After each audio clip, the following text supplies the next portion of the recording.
and a Marine can be added upon with these credentials, and they'll be more valued service members when they transition, become soldiers for life in the future. And it's a small investment. A lot of times these credentials cost from anywhere from $150 to $500.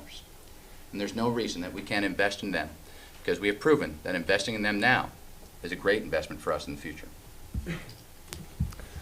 Thank you. I think my time's up. Thank you. This time I'd like to recognize Mr. Farr for 5 minutes.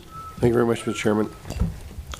I'm very interested in this dialogue on compensation, which you indicate is really a high priority with low morale. And I really do think we have to have a national dialogue on it, because I think and I wonder if you have the tools to respond to the military families of sort of put that into comparison. Because what I find is that we're sort of the, everybody who's in my area, it's livable wage. Can't afford it. The minimum wage in California is way ahead of the rest of the country.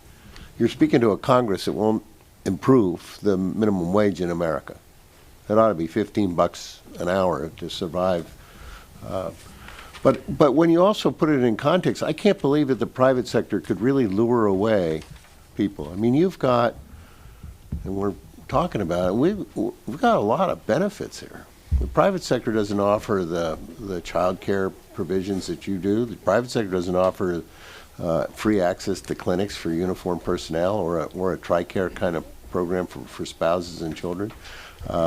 Certainly nothing like a welfare morale account that soldiers can take advantage of for discounts. I mean, I'm totally for you. But I think that it's unfair for somebody to say it's just not enough. I mean, Congress members haven't had a COLA, not a COLA, in 10 years. Talk about the morale here and on, salaries. And our retirement. I'm going to retire after 26 years of federal service. And the retirement is $60,000. People think we make tons of money. It's not a lot. And so I think that, but on the other hand, when we go to recruit for people in our offices, during the boom, nobody wanted to work for federal government because the salaries were so low. But now, people are lining up for the jobs. Salaries are the same, but the benefits that the government pays are so much better.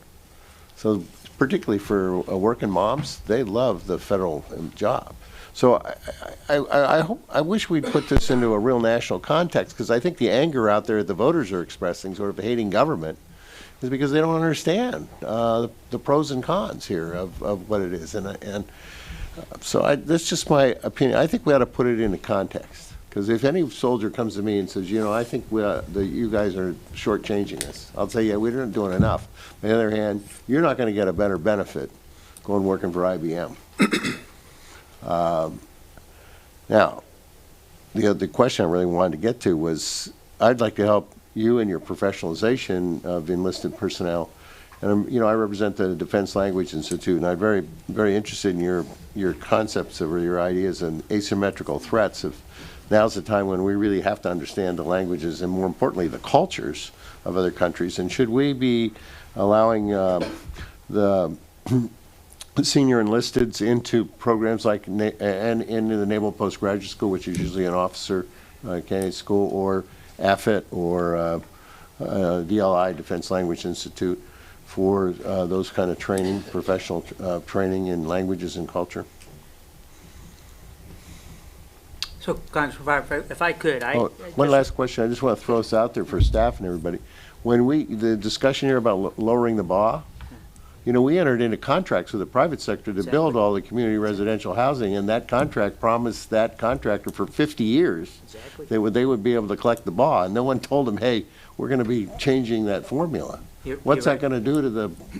Puts it at risk. Yeah. Significant risk to Well, those aren't there programs. contractual obligations there that can't be violated? So they'll get their money. The problem is they won't recapitalize as necessary. That's the way the contracts are written. So the way it's written in the structure of it, there's a built-in amount of that BA that goes to recapitalization.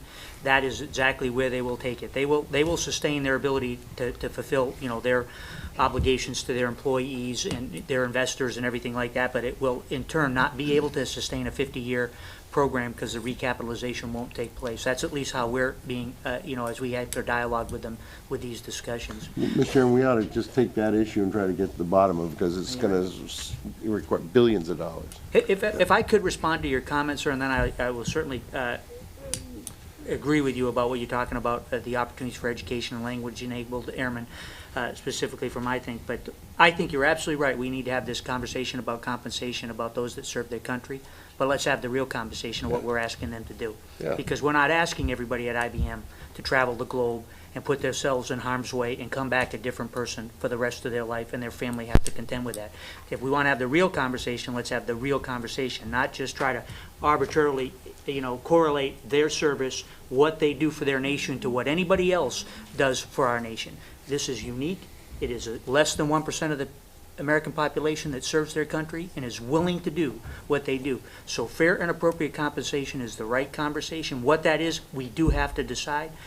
I think where we have this conversation and where we struggle in talking to them is they committed to this. You walk in and you, just like you talked, you walked into Congress knowing this is what it was going to look like. Okay, I make that commitment. That's the organization I'm going to be part of. You start changing that. Well, now it's an appropriate conversation to say, what did I commit to? Is that really right?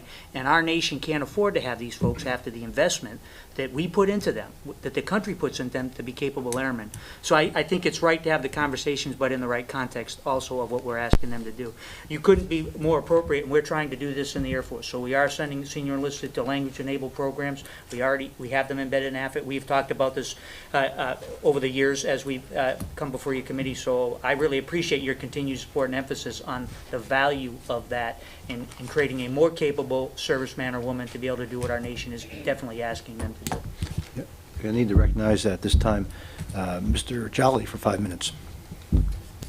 Thank you, Mr. Chairman. Chief Cody, thank you for that explanation. I appreciate that.